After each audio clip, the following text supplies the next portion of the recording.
pulling away from China is very difficult when they've got so much of a stranglehold. Linus is the only ex-China supplier because I'm more about false breaks. Yeah. That's what happens more often, is a false break. Looks great when it does a breakout. Everyone gets long, yay! And then all of a sudden it goes down and then you get absolutely killed. Thank you to you both, mainly Murray.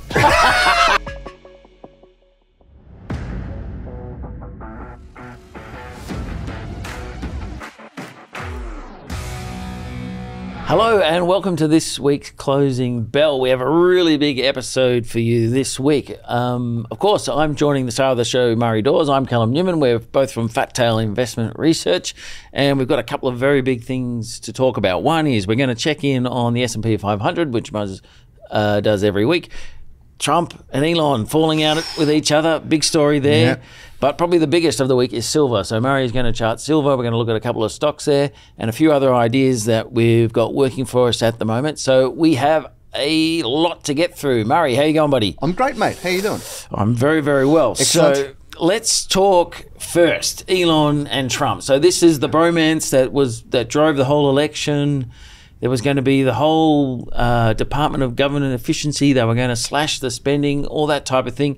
Suddenly, the whole thing has fallen apart. It's got very ugly very quickly. So very quickly, that we know Musk left that role, that Tesla was coming under pressure and he felt like he had to leave the White House. But maybe there was more to the story even then. Trump's new tax bill is going to drive up the US deficit, which Musk doesn't like, and he called it an abomination, the bill that's about to go through. And then he's scandalously alluded to Trump being on the Jeffrey Epstein list, which is something you There's no going back from that. Something you only want to do when you're the richest man in the world, probably. Yeah. There's no coming back from that one. What do we make all of that? It's just. Well, I think I would have thought that they might have been able to, get back together at some point, because really that the relationship could work really well together.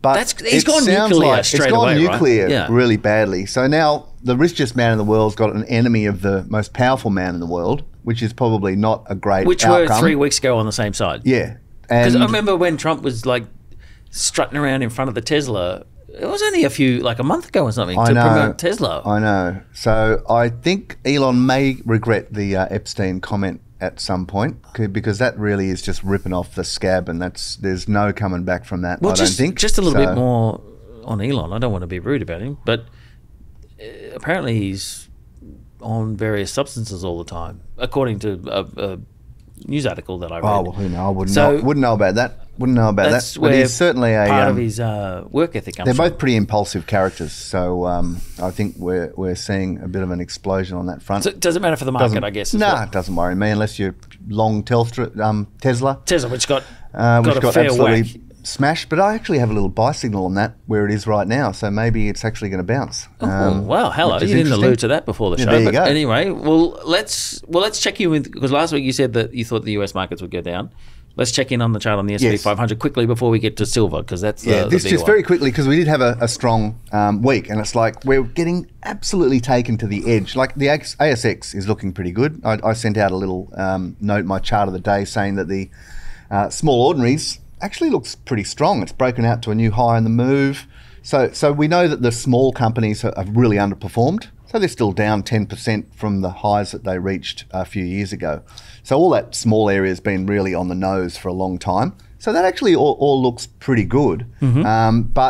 And the ASX itself is sort of retesting a high, but is it going to be a double top? So the only thing left is this weekly on the S&P 500, where it's right up in the sell zone. So I just want to jump to show you what I was talking about last week and why I think even though it had a good week, it still hasn't done enough to say it's now bullish. Okay. So it's like if you are a bear, you're right on the edge of giving up pretty much. And if the market goes much higher, you've got no choice but to turn bullish. So this is where it could end up falling over from though.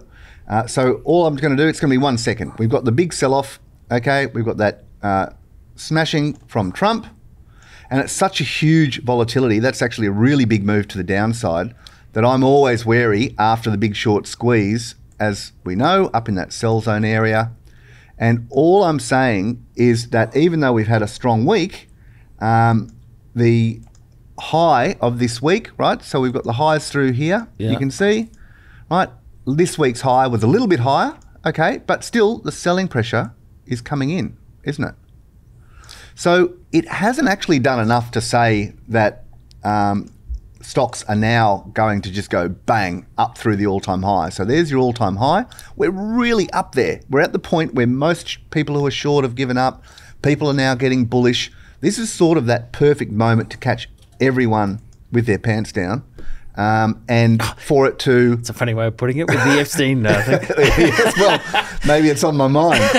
So this is actually a spot where it still can surprise and end up turning down. So, we've actually made a new high in the move this week.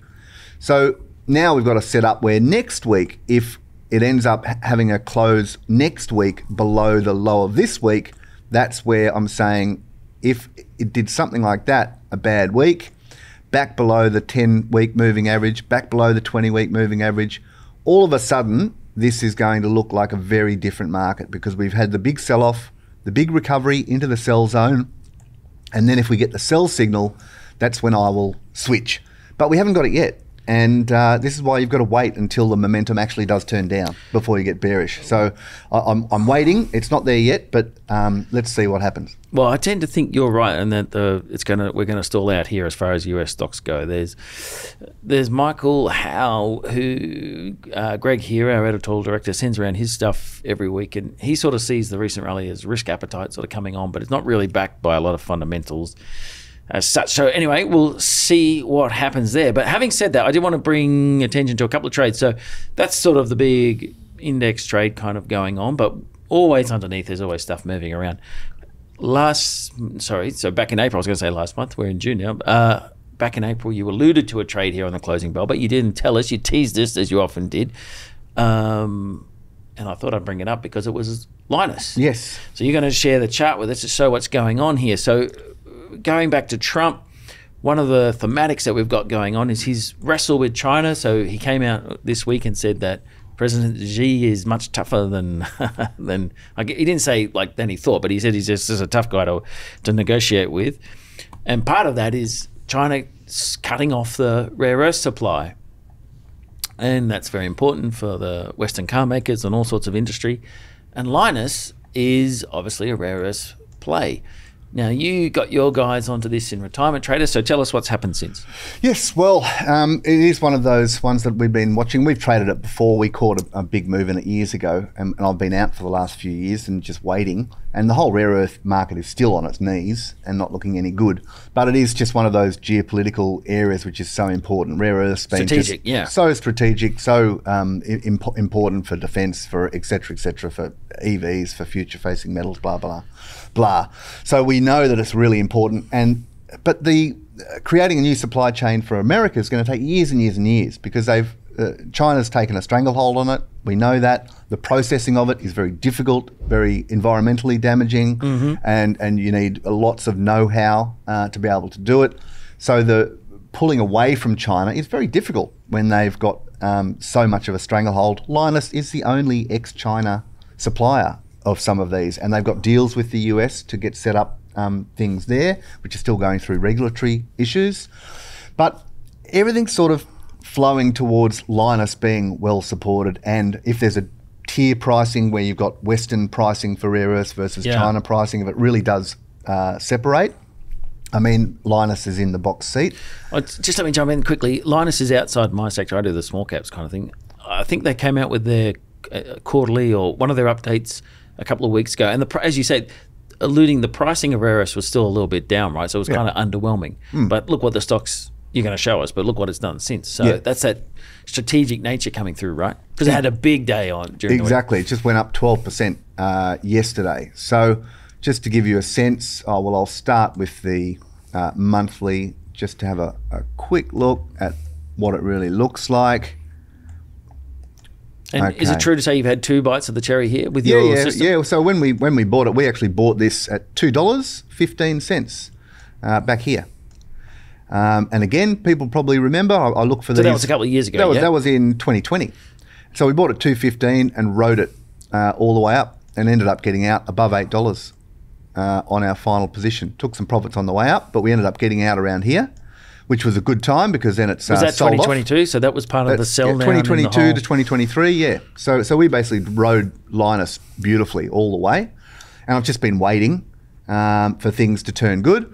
And you can see here we've had a big correction. We've got the low in place there. We've got the long-term trend shift you can see there.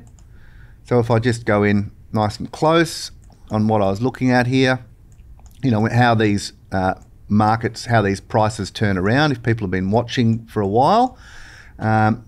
Here's one where we were looking at your AFG, remember? And I was talking about these downtrends and how you're looking at these downtrends. And as the downtrend evolves, there's the lowest high in the downtrend. So once it goes above there, there's your hint, right, that things might be turning around. So that's the first time that downtrend is looked under threat. Yeah. So then once it's under threat, I'm then looking at it from the way that it's going up. I'm not a technical analysis. Does that count as a rounding bottom there, with the shape of the... Yeah. Well, it is that sort of idea of you know, how do these things turn around? So we've got our hint that markets may be turning around, and then I'm looking at the way that the prices move up. Remember, I'm saying that you have these waves with large corrections. You have the initial wave, you have the move back into the buy zone area there, you have the next wave, the move back into the buy zone area there. And as I've said before, it's usually often two waves like this before then the third wave can be the big one.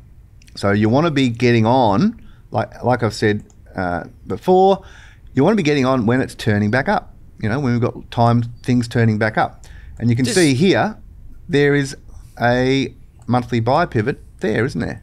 I was just going to say, just when I'm looking at chart, does volume come into your analysis at all? Yeah, you it does. Ever show us volumes, no, it can be very difficult to analyse, but it can be great to see big volume coming in. And I'd expect you'd see big volume. I could show you that. I'm sure there's an uptick, but it's volumes going up and down all the time, and it's not as a clear. There is these ways of looking at it, but it's not as clear as a bell. Sometimes it's low volume on a rally can be very bullish, because you've had a big clear out.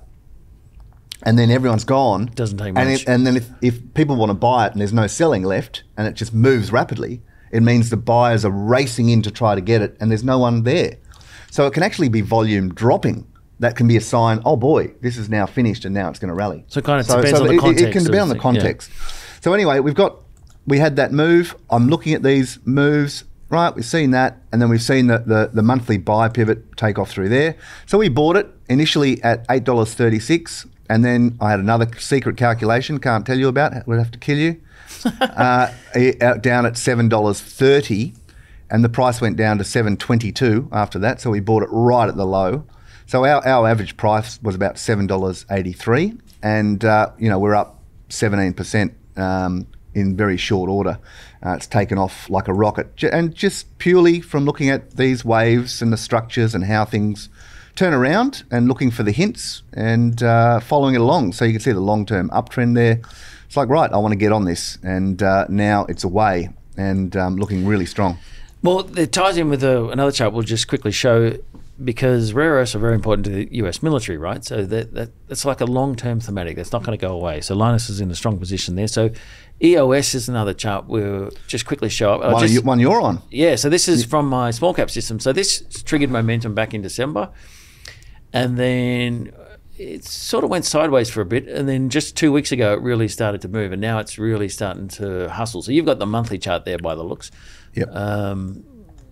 You can see it's really starting to move up. Now, they announced a really big contract win a couple of weeks ago. And that's really what's generated that powerful move up. So again, geopolitical, strategic nature of where it's at, military, we know... Well, the market knows, market knows there's big military spending going on.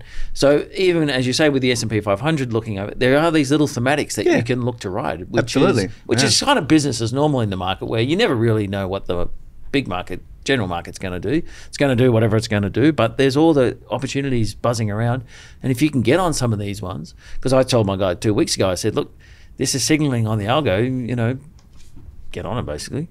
And you get some sharp moves. So we'll see how it's got to keep going. We can't guarantee anything. And same with Linus, but there is things really starting to rumble lower down. Yep, absolutely. I mean, even Commonwealth Bank, you could have just bought Commonwealth Bank. So there, there is a lot of stuff happening. All right, let's get to the one that everybody wants to know about, silver. Let's talk silver. So you've been sort of flagging this. What's going on? What happened last night? That was important. Well, people should know for months I've been looking at the big picture on this, saying, well, above $35 is looking like a pretty serious breakout. So I'll just go into the very long term on this. I'm even going to go into a quarterly chart just to make it all look really simple for everyone. And this is a great little lesson in how these things evolve, and where you look for these areas of buying and selling pressure and where things will break out. So here's a quarterly. This is going back to 2000. So we've got this initial massive wave higher where silver went up to $50. And then you had the heat come out, right? So you had the big correction. It's one way of putting it. That's like, how many years is that there? Yeah, that's a few years, 2011 to 2015. So that just got absolutely creamed. Now, where did it come back to? I guess we can't be too surprised. There's your buy zone of that whole wave. So there's the 75 to 87% retracement, right? So that's where it ended up getting down to. And then, as we've talked before, a range develops, which is sort of that rounding bottom we talk about, where there's just a long period where you've got people coming in saying, oh, it's going to bounce from here, and then it doesn't, because there's so many people out of the money who are just trying to get out, and it can take a long time. And we know gold went through a bit of a phase trying to recover, and silver was really underperforming. So we had a lot of work done, and that range is basically in that buy zone area. And then we've had the blast off, right? So this was in 2020, 2021. So where did that blast off get to? You can see there, bang on the point of control, right? Around $29. So there's your midpoint, very important point. Couldn't get through it. Went down to sell off again. Where did it sell off to? Right to the buy zone again. So we've had a retest of that buy zone, and yes, the buying pressure was there. Mm-hmm. So then things have turned up. And then my point is, once you get through that midpoint, you're really creating possible targets all the way up to the sell zone, right? So that sell zone area is up at $40 to $45, right? Which is well above Would that be all-time highs on silver? Yeah. So if I then go to the shorter term, and why I've been talking about this for the last however many months, saying, look, this is all set up, and remember, silver is way underperforming gold. So in the last 6 months, gold has gone up 25%. And this is what silver's done. In a big move. And silver has done this, right? It's gone sideways. And what I think's happening is people have been buying gold and selling silver. So I think people have been doing a ratio. And if you want to get long gold, but you want to do it without taking on a huge amount of risk, why not sell silver? Because if gold and silver collapse, you're going to make money on your silver, aren't you? So I think that's been holding silver back. And gold's kept running higher. So now this could be an unwinding of that. So even if gold sold off, you might even see silver go up, which would be weird. But we're seeing gold not going, and we're seeing that breakout above $35, and it absolutely powered through there last night. It's already up at $36. Well, I'll just get Belvedere to bring up. So this is the silver. Is that the futures or the cash, like the silver? CFDs on silver. So that's the actual US dollar price. So that's the leading thing that happens in the US. Here we've got, there's not a heap of silver stocks, but we've listed a couple there, and you can see them react today on the market as they follow the strong lead. We've actually got Brian Chu here in the office today, who's our precious metals man. So there's some of the ticker codes that he follows. But I must admit, I don't know much about those stocks at all. So yes, but silver I do think this could be quite a serious breakout. So often at a breakout, I don't like them because I'm more about false breaks. Yeah, that's what happens more often, is a false break. Looks great when it does a breakout. Everyone gets long, yay, and then all of a sudden it goes down, and then you get absolutely killed. So I'm wary of breakouts. Well, at a guess, a lot of those silver stocks probably don't even produce. No, a lot of them aren't producing. No, a lot of them aren't producing. You've got to know what it is. Polymetals is about to produce, and there's a few that are close. But a lot of them are explorers. But it is worth, if I would say, if you're correct and that silver is on the move as such, then you bring up your list of possible options, see where they're at in their life cycle. Put a few grand in a bunch. Yeah. You know, why try to pick the right one? Why not do your work there's not that many to pick from. Pick one or two that are close to producing, and because there's always one that lets you down. Yeah, right? Put a bit more money in the producers, and then pick a few of the explorers. Yeah. And just put a little bit in them. You might put half as much in them because you don't know. You don't know. All right. But just remember, we don't give live recommendations here on the closing bell. George, the compliance officer, will get very angry with you. And we've got a compliance meeting next week. It's not a recommendation. It's just an idea. Just an idea. It might be. All right. So did you want to bring up any of the silver? Andean silver is looking pretty interesting. I'm assuming that's in South America, is it? Yes, Andean? it is indeed. And, that has been performing really quite well. It is true, as I understand it, that silver is usually found with something else, right? Like it's very rare to have a pure silver mine. Yes, I think. But there's ones with mostly silver. But you often have byproducts. I don't follow the silver market that closely, quite frankly, because there's just so little. It's very niche. So little to pick from. Yeah, and I haven't been following it because it's been struggling. But there's been a bunch I've had a look at, and it's a sort of hybrid industrial precious metal, so it sort of doesn't have the allure of gold. But it's not completely trading off. It's certainly been underperforming. But anyway, I'm turned my attention recently and looked at a few of them. Well, you've got to find a market that's moving, right? Like you're not going to get it in lithium at the moment because it's not doing anything. Nickel's dead as a dodo. Exactly. But this Andean silver, nice, strong uptrend there. There's your buy zone. There's your sell zone. It's doing a lot of work. And here it is turning back up again. So, that one's looking like it wants to go higher, I'd say. And this one's been holding in really well, but it's already had a big run. That Polymetals, restarting an old mine in New South Wales, that's been a great producer. That's not really flying. Maybe it's already a bit overpriced at the point now, but it's actually starting to commission and start cracking. So if silver really takes off now, that one will be immediately leveraged to cash flow. I'm just trying to think. Going higher. Probably some of the goldies have silver in their deposit too. Like it'll help their earnings. If you've got a gold stock, you get the best of both worlds if they've got gold and silver. And SVL, they've had problems, regulatory issues and that sort of thing, but they're getting closer to that getting sorted. And you can see quite clearly with this one, it's had the big pullback down into the buy zone, bottom of the buy zone there, and on the monthly, it's actually turning up. That's 12 cents. So that's a punt, though, because you've got to get through the regulatory issues and make sure they're going to go well. Another Explorer, that chart looks all right. Unico Silver. So these guys turning up, you can see there. Nice long-term uptrend, monthly buy pivot a few months ago, and just starting to trend, and Sun Silver as well. Again, Nice big wave structure there down to the buy zone. And it's a similar thing, right? They're pushing through the midpoint. Rallied up with that previous rally, got dumped, and then they're starting to show a bit of life. And they're starting to show a bit of life. So, and if with my expectation that silver is actually going to $40 to $45, that's not really in the price. So I think that the move that we're seeing now, as long as it doesn't create the false break, which can happen, but if it does what I think it can do, these things should start to run.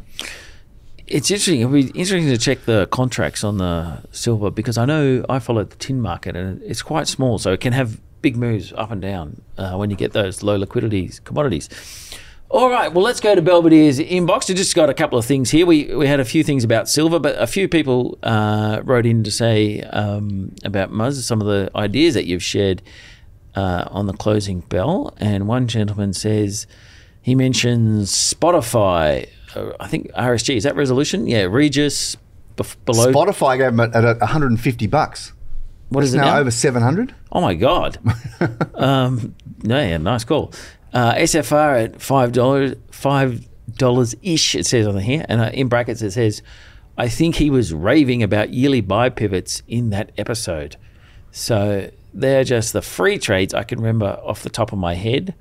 But this guy has given some stonking trades for free for years. Love you, Muzz. Nice and to he hear. also got on Megaport, and another gent got on Roblox up 70%. So there's some of the ideas here on the closing bell. Not direct recommendations, but I do good. throw out some freebies for people that they should keep the ears attuned to. Yes. Yeah. And then what do you think of this one? One gentleman wrote, Callum. This is addressed to me. I reckon you've wrecked Murray's closing bell. A little ironic that you thanked him for joining you when his weekly show for past more than several years, when it was his weekly show. Certainly also does work this new way. Glad if you could just desist silly things such as calling him the Sultan of Swing, this is just flippant, and generally flippant ending very much detracts from the beneficial promo of the video podcast. And Murray puts a fair deal of work into the content as it's his job. Seriously, meaning this is thoughtful, useful feedback, I hope. Thank you to you both, mainly Murray. Well, that's funny. Stop being so funny, Callum. Stop it. Well, I think he added a bit on later. But well, I hope a few people are liking it. If you got a positive comment for Callum, Callum could do with a hug, I think. Yeah, I need a bit of a hug week. after that lashing. So, nice. Yes, thank you, Psychology 2003. That's his name. Anyway, all right, so let's sum it up. So, again, we come back to the same idea. General market probably stalling out odds on. Still possible, even though it's looking strong. Australia's looking pretty good, but US. Well, I wrote about in this Fat Tail Daily this week that when it comes to those domestic cyclical companies in Australia, you have to take the bullish. They've already been hammered for so long that just the signs of things improving are going to start pushing them up. Yeah, rates are dropping now, so that's why the small caps might be picking up. There's like retailers. The non-banks, those property cyclical, REITs, even the mining ones are starting to, of course, with gold going, but some of this stuff is all on the floor. So you actually get that really good risk-reward ratio. Where, in fact, I alluded to Maya the other day, where you go, okay, it's Maya. It's not going to be the greatest trade of all time. But it is literally so hammered and so on the floor that you go, well, actually, they still turn over like $1.8 billion a year or something. So you can get a little ride in it. I got a little ride in it last year and we made a bit of money. So even little simple ideas like that. So there's heaps to chew over. We're making money on Telstra. You're making money on Telstra. I've been sitting in that for ages and it's taken off like a rocket. Well, it has taken off like a bit of a rocket. But again, part of that is probably defensive positioning on some of the fund managers, but true, they're doing things, and there's 5G and data centers and all that type of thing. So, there's always specific things that you can latch on into the market. So I see a lot of opportunity actually, regardless of what the general market does of itself. And we've alluded to Linus and EOS there. So exciting times up ahead. So we'll leave it there. Of course, if you like the show, give us a thumbs up. Leave a comment if you want Murray to chart something. Or join Retirement Trader, whatever you like. Join his Retirement Trader service. You've got some more stuff coming up, right? Yep. For trades, yes? Oh, yeah, absolutely. Absolutely, he says. And possibly a new service. So we got some positive feedback about the idea of you doing one based on international stocks. So certainly interesting times coming up.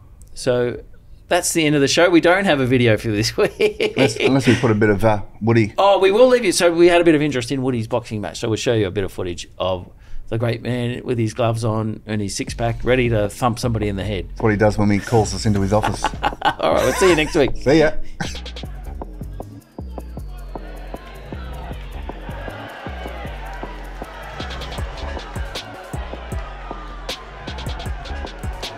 Your winner via unanimous points decision. Red corner, James Wood.